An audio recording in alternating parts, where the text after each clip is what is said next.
Hey, good evening. So we have decided to go ahead and start on doing a series of videos, and we're going to start them on obedience and blessings, kind of mixed into the same thing. Where do blessings come from, and how do we get blessed, and how do we go about walking through obedience, and how the obedience kind of equals up to the blessings. So I'm going to let Dylan take off with this one. This is something that's been on his heart that he's really wanted to talk about, and so he's going to kind of take the lead on this one, and then I'll just chime in wherever I think needs to be fitted. So a lot of people kind of get leery when we're discussing things like blessings, because there's a lot of preachers out there that are name it and claim it preachers that you just say it and you're getting it and that kind of thing, and that's not really the way God works. But God does bless his people, and he does give good gifts. And the more we begin to understand him, the more we can realize this. John chapter 15 verses 7 and 8 says, "If you remain in me and my words remain in you, ask whatever you wish and it will be done for you. This is to my Father's glory, that you bear much fruit, showing yourselves to be my disciples." Jesus makes it clear that we have to abide in him and let him and his words abide in us. This doesn't mean that we just simply read our Bible and then that's enough. And then if we do that, then we get whatever we want. But we have to actually abide in him. We have to let his words transform us and change our way of thinking, change who we are.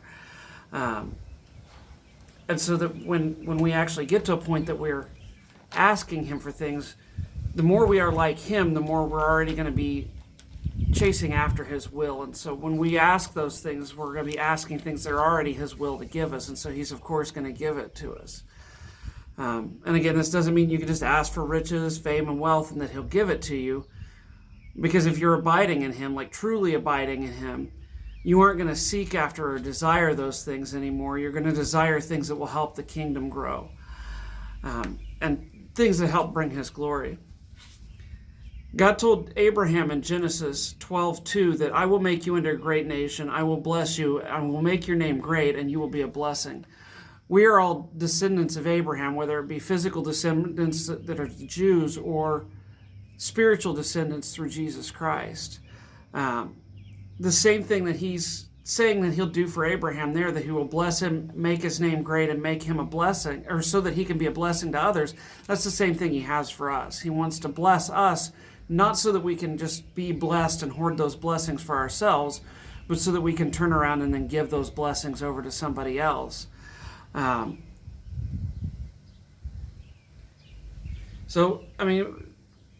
one thing that I've always been told by a friend of mine, there was a friend of mine named Jacob that he used to say all the time, blessings are on the other side of the obedience. God doesn't honor disobedience.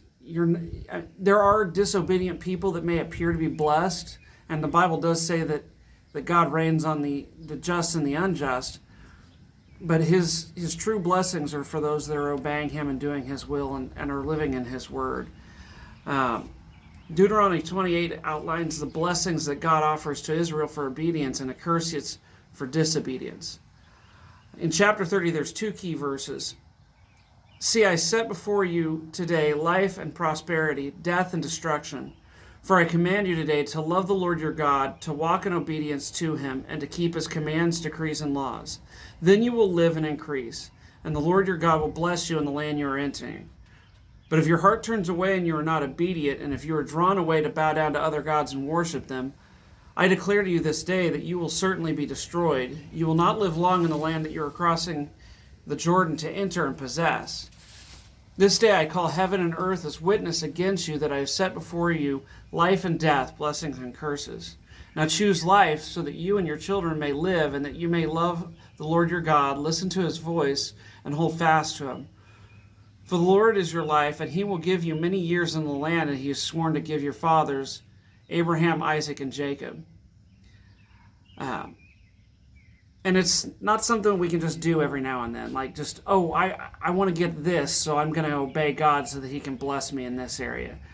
We have to have a lifestyle change. We have to live in obedience and walk in obedience each and every day. And it doesn't always mean that we're going to end up blessed or blessed the same way, or that we won't face hardships.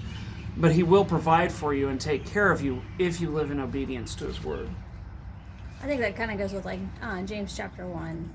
It calls us to be doers of the word and not just hearers only, and deceiving ourselves. Because if anyone is hearers of the word and is not a doer, he is like someone who looks at his own face in the mirror, where he looks at himself and goes away immediately and forgets what kind of person he is. So like when we're walking through obedience, we do it because we love God, not because we want something from him, but we want to do it to honor who he is and what he has given us. And so we can listen to the word, but if we don't apply it to our lives, then that obedience doesn't happen. And we want to make sure that obedience happens, because it's kind of like, to me, I don't know, I think it's kind of like parenting. Like you tell your kids, hey, take out the trash. And for them to be obedient, we kind of ask it the first time, hey, if I ask you to do it the first time. And I think that just really relates into our life with God. And when God calls us to be obedient, we need to be obedient every time he calls, not just the times we pick and choose we want to be obedient, or when it fits into our lifestyle.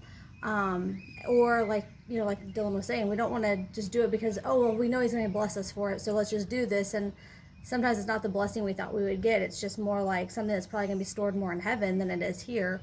Or we use that blessing and then we turn around and take it for self-gratification. And then he also says, like, if we take self-gratification for those things, then it just becomes consumed and it's no longer a blessing, because we got it by earthly rewards versus his rewards.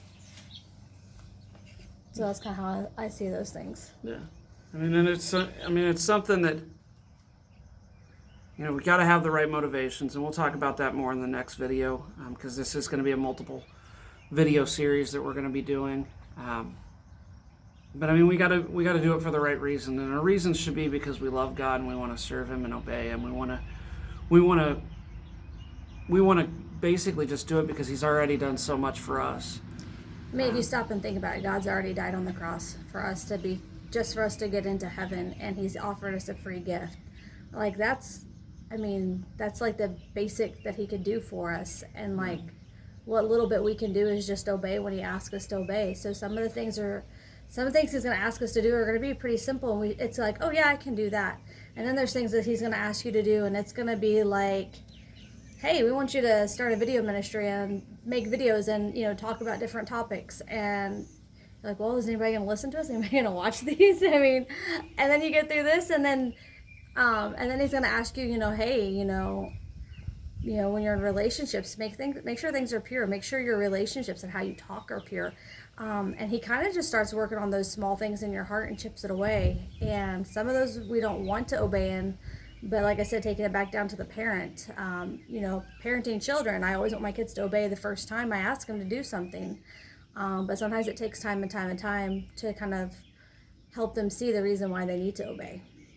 And so that's kind of part of our walk, is seeing the reason why we need to obey God when he asks. Oh, and the big thing, you mentioned him dying on the cross. And really, if we think about it, if he did nothing else for us, if that's the only thing he ever gave us, that should be enough. Mm-hmm. And that should make us want to be obedient to him instead of having to seek for other things. But I think that's probably a good place to tie it up for now. And we'll get the next one and talk about it a little bit more in the next video. Thanks for listening.